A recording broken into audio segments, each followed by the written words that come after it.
Hello students, HLB teacher classes में आपका स्वागत है।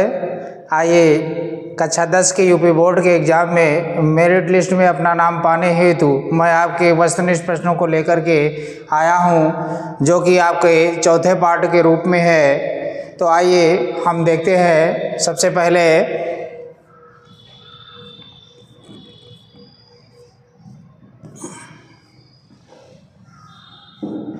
चलिए देखिए, पहला क्वेश्चन हमारा दिया है, चिंतामणि की रचयिता है, जिनके 4 ऑप्शन दिए गए हैं। पहला ये ऑप्शन है डॉक्टर राम कुमार वर्मा, और बी ऑप्शन है जयशंकर प्रसाद, सी ऑप्शन है रामचंद्र शुक्ल और डी ऑप्शन है प्रेमचंद। तो इन चारों में से चिंतामणि के रचयिता है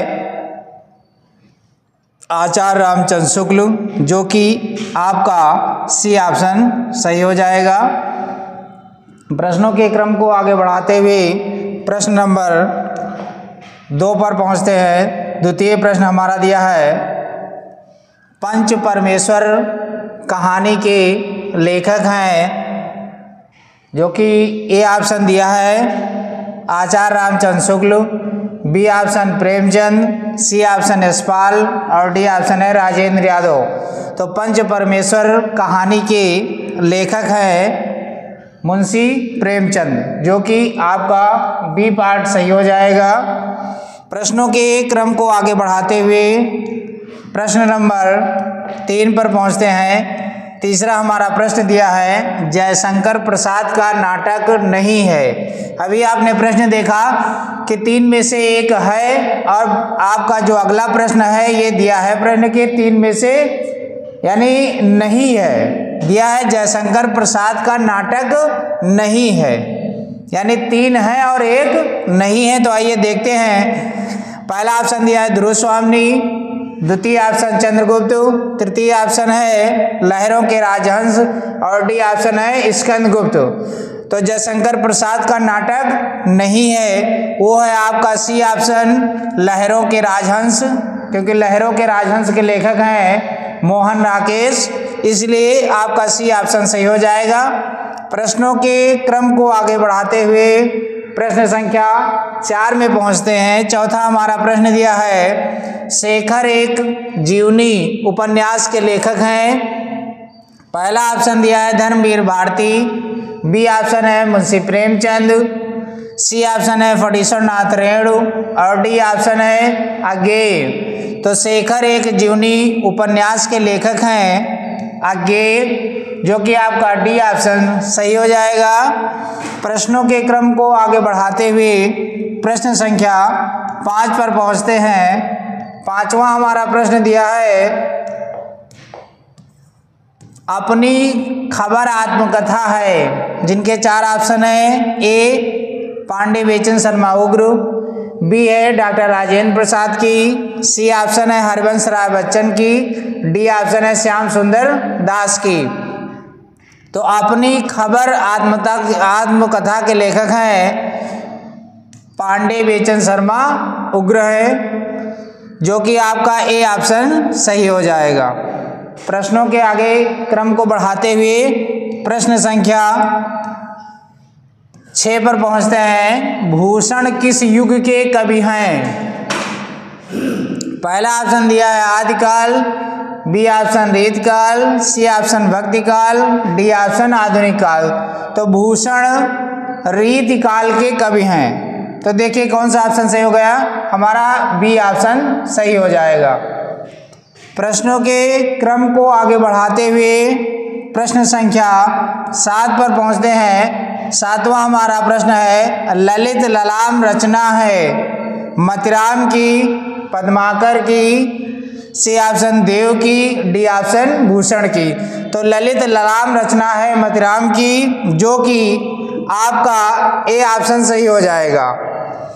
प्रश्नों के क्रम को आगे बढ़ाते हुए प्रश्न संख्या 8 पर पहुंचते हैं। 8वां हमारा प्रश्न दिया है, यशोधरा रचना है, यानी बहुत ही इंपॉर्टेंट रचना यशोधरा है। ये आप मान करके चलिए कि हमारी यूपी बोर्ड की परीक्षा में ये रचना रखी गई है। तो आइए देखते हैं ये रचना किसकी है। पहला ऑप्शन दिया है जयशंकर प्रसाद की, बी ऑप्शन महादेवी वर्मा की, सी ऑप्शन सुमित्रा नंदन पंत की, और डी ऑप्शन है मैथिली शरण गुप्त की। तो यशोधरा जो रचना है, इंपॉर्टेंट रचना ये हमारी है मैथिली शरण गुप्त की, यानी हमारा डी ऑप्शन सही हो जाएगा।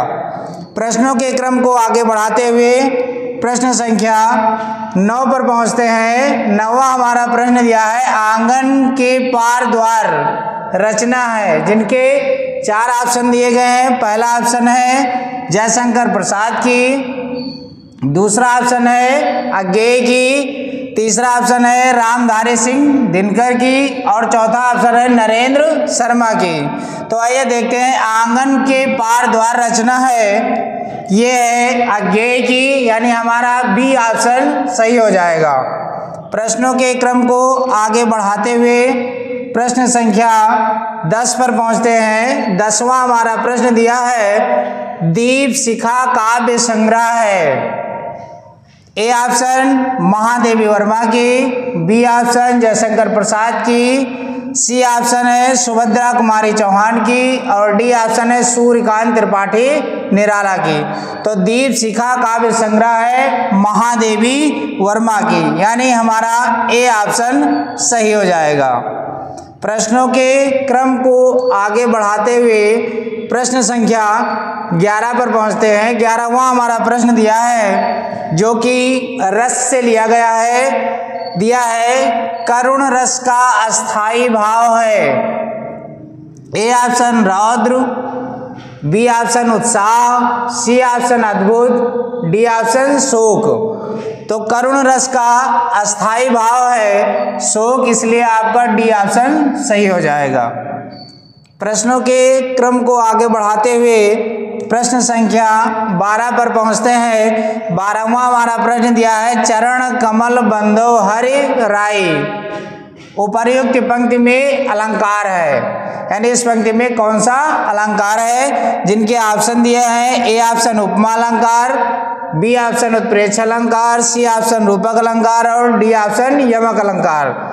तो चरण कमल बंधो हरिराई में रूपक अलंकार है, इसलिए आपका सी ऑप्शन सही हो जाएगा। प्रश्नों के क्रम को आगे बढ़ाते हुए प्रश्न संख्या 13 पर पहुंचते हैं। 13वां हमारा प्रश्न दिया है जो कि छंद से लिया गया है। आइए देखते हैं। ये सममात्रिक छंद है, इसमें 4 चरण होते हैं और प्रत्येक चरण में 24 मात्राएं होती हैं। 11 और 13 मात्राओं पर यति होती है। ये लक्षण किस छंद का है? तो आइए हम देखते हैं। ऑप्शन में पहला दिया है रोला, बी दिया है दोहा, सी दिया है सोठा और डी दिया है वरवय। तो इसमें से आपका ए ऑप्शन सही हो जाएगा, रोला।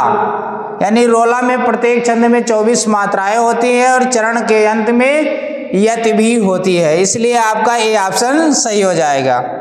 प्रश्नों के क्रम को आगे बढ़ाते हुए प्रश्न संख्या 14 पर पहुंचते हैं। 14वां हमारा प्रश्न दिया है पर्यावरण शब्द में प्रयुक्त उपसर्ग है। उपसर्ग हमेशा शब्द के पहले लगते हैं। तो पर्यावरण शब्द बना है, ये किस उपसर्ग से बना है? आइए देखते हैं। पहला ऑप्शन है पर्या, बी ऑप्शन वर्ण, सी ऑप्शन परि और डी ऑप्शन प्रा।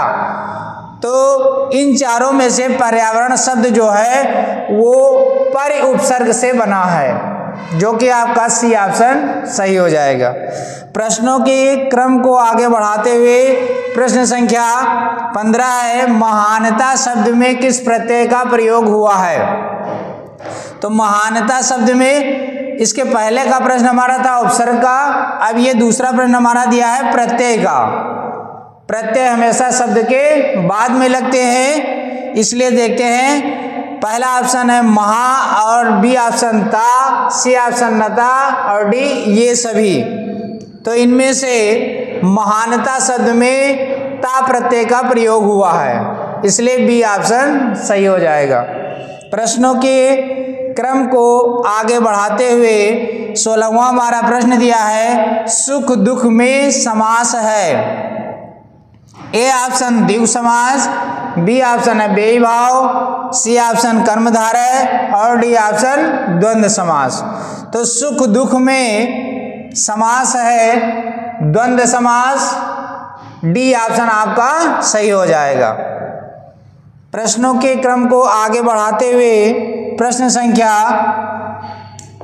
संख्या 17 पर पहुंचते हैं। 17वां हमारा प्रश्न दिया है, निम्नलिखित में से अग्नि का पर्यायवाची नहीं है। यानी 4 ऑप्शन है जिनमें से 3 हैं और 1 नहीं है, उसको हमें खोजना है। तो आइए देखते हैं। पहला दिया है अनल, बी दिया है अनिल, सी है पावक और डी ज्वाला है। तो देखिए अनल भी पर्यायवाची है अग्नि का, पावक भी है और ज्वाला भी है, जो कि आपका बी ऑप्शन है अनिल। अनिल माने हवा होता है, वो अग्नि का पर्यायवाची नहीं है, इसलिए बी ऑप्शन सही हो जाएगा। प्रश्नों के क्रम को आगे बढ़ाते हुए प्रश्न संख्या 18 पर पहुंचते हैं। अभ्युदया का सही संधि विच्छेद है। ए ऑप्शन अभ्युदन दया, बी ऑप्शन आधन व्युदया, सी ऑप्शन अवधन उदया और डी ऑप्शन अविधन उदया। तो अभ्युदया का सही संधि विच्छेद है डी ऑप्शन, जो कि दिया अविधन उदया। प्रश्न संख्या 19 पर पहुंचते हैं। 19वां हमारा प्रश्न है शब्द रूप से मधु शब्द का पंचमी विभक्त एक वचन रूप है। ए ऑप्शन मधुना, बी ऑप्शन मधुनी, सी ऑप्शन मधुन और डी ऑप्शन मधुभ्या। तो पंचमी विभक्ति एक वचन का रूप है ए ऑप्शन, जो कि मधुना सही हो जाएगा। प्रश्नों के क्रम को आगे बढ़ाते हुए प्रश्न संख्या 20 पर पहुंचते हैं। 20वां हमारा प्रश्न दिया है, पठिष्यथा धातु रूप का वचन एवं पुरुष है। ए ऑप्शन है एक वचन प्रथम पुरुष, बी ऑप्शन बहुवचन मध्यम पुरुष, सी ऑप्शन द्विवचन मध्यम पुरुष और डी ऑप्शन एक वचन उत्तम पुरुष। तो इसलिए आपका मध्यम पुरुष द्विवचन रूप होगा, इसलिए कौन सा सही हो जाएगा? आपका सी ऑप्शन सही हो जाएगा। आपको कैसा लगा ये वस्तुनिष्ठ प्रश्नों की श्रृंखला? मैं आशा करता हूं कि आपको अच्छा लगा होगा और आप HLB डिजिटल क्लासेस से जुड़िए और इम्पॉर्टेंट क्वेश्चन प्राप्त करें, ताकि आप मेरिट लिस्ट में आप अपनी जगह बना सके। धन्यवाद।